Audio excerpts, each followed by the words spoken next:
आइए सबके लिए पहले भाई लोगों को राम राम। और आइए एक कहानी, सच्ची कहानी,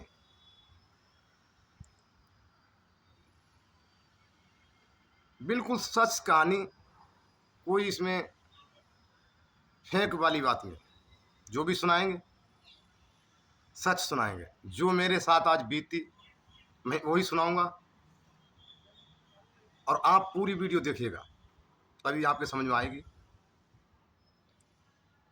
एक प्राणी की प्राण किस तरह बचे, सच्ची कहानी है। आज मेरे साथ वही घटना हुई।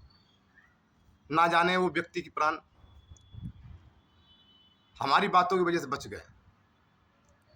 हकीकत की कहानी है, सुनिएगा। आज हम जब काम पे गए तो कहीं से टहलते हुए हमें एक व्यक्ति मिला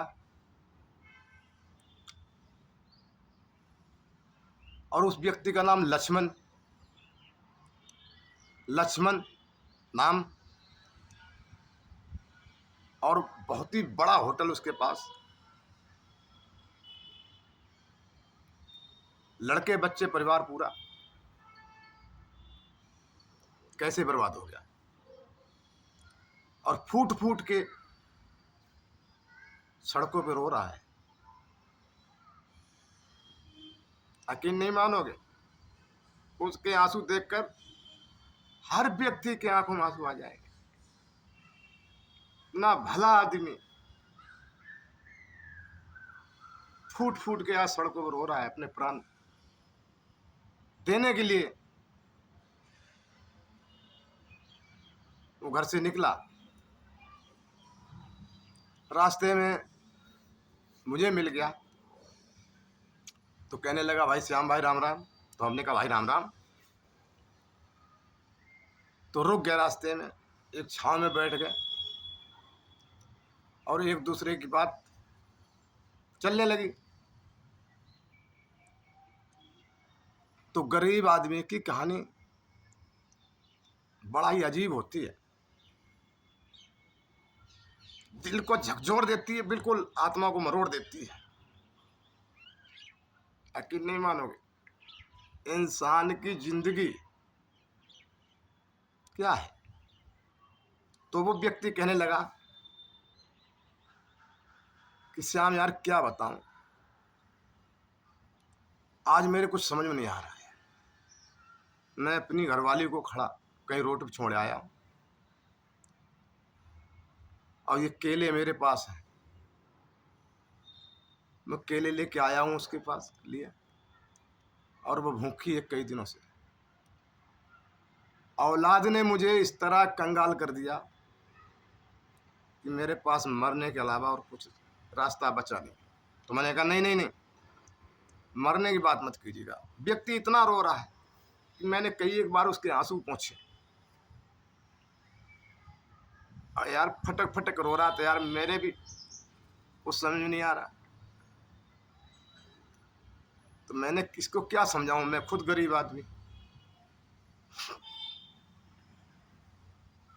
तो बोला भैया अपना मोबाइल नंबर दे दो। तो जानता था कि मैं उसकी दुकान पे हमेशा चाय पीने जाया करता था। तो मैंने उसको मोबाइल नंबर दिया। तो बोले अगर कहीं से कोई भी फ़ोन भी आ जाए तो अपनी भाभी को से छुपाना मत, सब कुछ सही से बता देना। मैं अपनी आत्मा का राज तुम्हें बता रहा हूँ कि श्याम भाई ये केले लेके मैं नहीं जाऊंगा।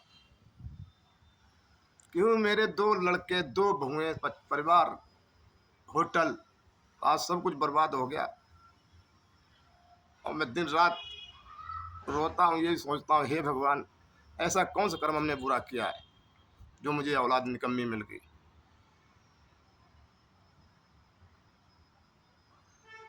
औलाद एक ऐसी चीज है कि पत्थर तक सीज जाता है।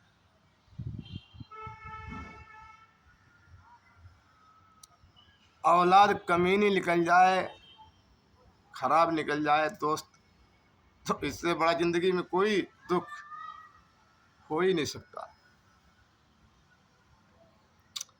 अरे आदमी कहता जीने का सहारा हमारा लाठी डंडा है। कुछ औलादे वो लाठी डंडा को पहले ही तोड़ देते हैं, फटक फटक के रोने के लिए। तो व्यक्ति रो रो के सुना रहा है कहानी को, तो मेरे भी रोना आ रहा। बहुत ही दोस्त ताकि नहीं मानोगे, मेरा मूड काम नहीं कर रहा। जब से उसकी बातें सुनी मेरे दिमाग में एक ही बात फंसी।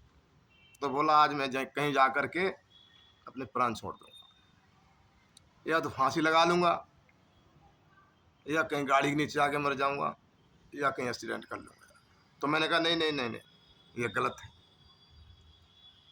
इंसान को ये बातें शोभा नहीं देती। ऐसा तो इंसान को कतई करना ही नहीं चाहिए।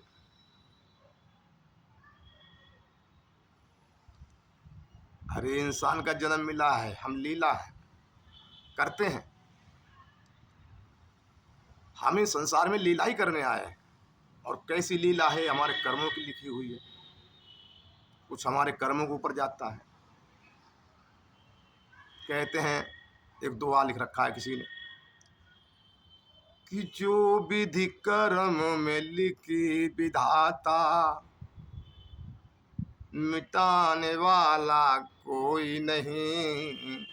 वक्त पड़े तो गज भर कपड़ा, देने वाला कोई नहीं।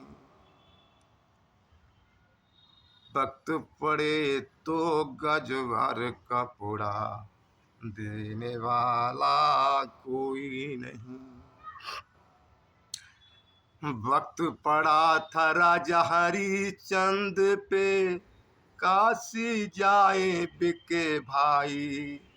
रोहितास को दसों सरप ने, रोती थी उनकी माई।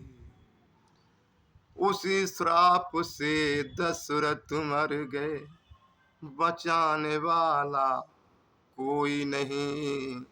वक्त पड़े तो गज भर कपड़ा, देने वाला कोई। वक्त बहुत बुरी चीज होती है दोस्त। पैसा है,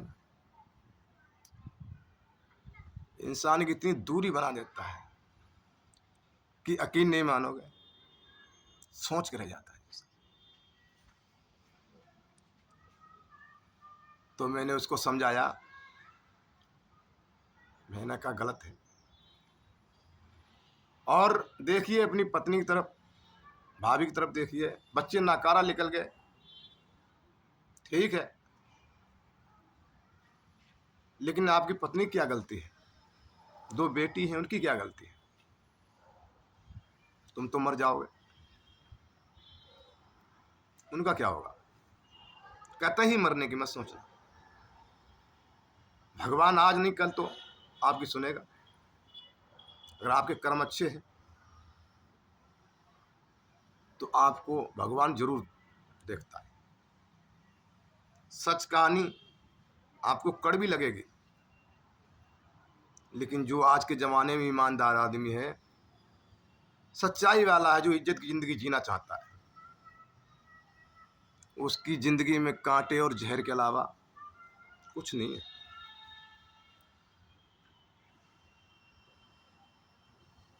मैंने उसको ऐसे एक कहानी सुनाई किसी की मौत की।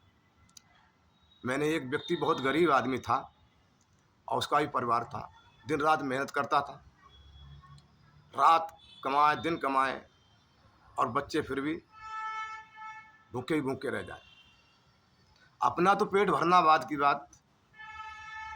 तो वो इंसान बड़ा ज़िंदगी में तंग हो गया, बहुत ही परेशान हो गया। उसके पास कोई रास्ता नहीं है। जब बचा तो उसने एक ही रास्ता अपनाया, बोला मैं अब जाके अपनी जान दे दूंगा।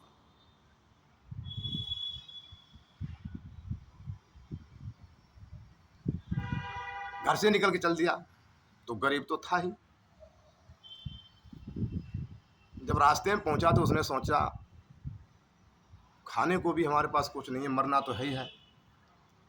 तो गरीब था, फटे पुराने कपड़े पहन रखे थे, तो ऐसे ऐसे झाड़ा झूड़ा देखा तो कहीं एक आध 2 रुपये निकला होगा, पुराने ज़माने की बात है। तो 1 रुपये में आजकल क्या मिलता है, तो उसने देखा कोई व्यक्ति गाजर बेच रहा था, तो उसने 1 रुपये गाजर ले ली और वो गाजर खाता हुआ चला जा रहा है, सोचता हुआ चला जा रहा है कि आज मुझे डूब के मरना है। और एक व्यक्ति उसके पीछे पीछे वो गाजर खा के डालता था और वो दूसरा जो व्यक्ति उसके पीछे पीछे आ रहा था, वो गाजर की जड़ को उठाकर खाता चला जा रहा। तो उसने देखा, यार ये क्या कि मैं खा के फेंक रहा हूँ, मेरी जड़ों को दूसरा कोई व्यक्ति खा रहा है। तो उसने उससे पूछा, बोले भैया, हमारे पास तो भगवान ने ऐसा ऐसा दुख दिया है, अपनी कमजोरी में ऐसे खा खा के खा रहा हूँ गाजरें और जैसे मरने जा रहा हूँ, लेकिन तुम्हारे ऊपर क्या परेशानी?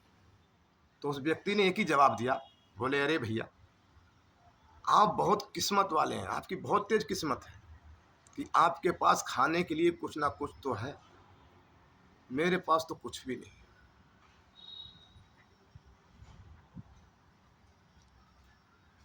मेरे पास भगवान ने कुछ नहीं दिया खाने, इसलिए खा रहा हूं।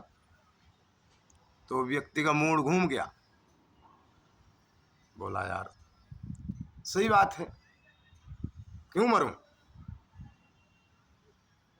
देखते हैं भगवान हमारे साथ क्या करता है।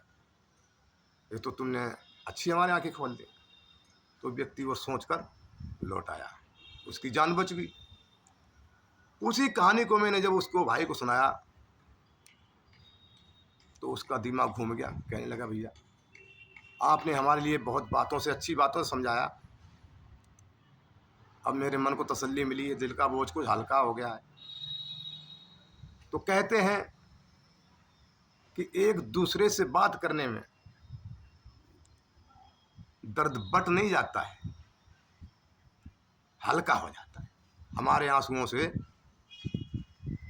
जितना निकल जाता है दर्द, उतना ही हल्का हो जाता है, लेकिन वो दर्द गम मिटता नहीं। तो मैंने समझाया, मैंने ठीक है भैया, अच्छी तरह अपने बच्चे देखो, अगर नहीं समझ में आ रहा है तो अपना करके खाइए, और क्यों जिंदगी गोट रहे हो।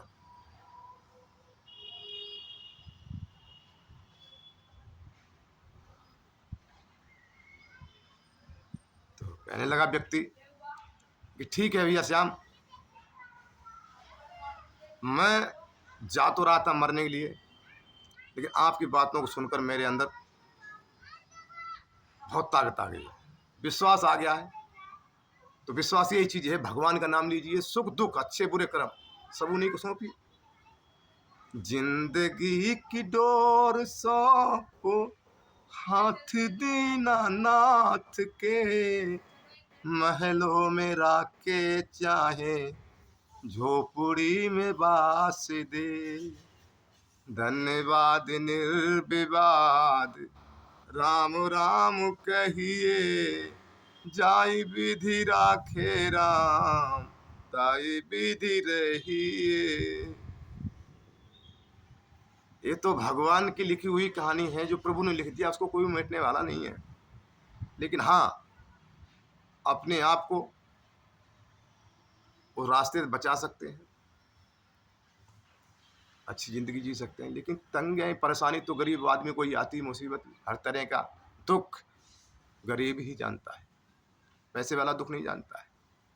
तो ये हमारी कहानी कैसी लगी, ये एक सच्ची घटना, सच्ची बात है। आपने अभी तक सब्सक्राइब नहीं किया है, सब्सक्राइब कीजिए और लाइक कीजिए, ज़्यादा से ज़्यादा शेयर कीजिए।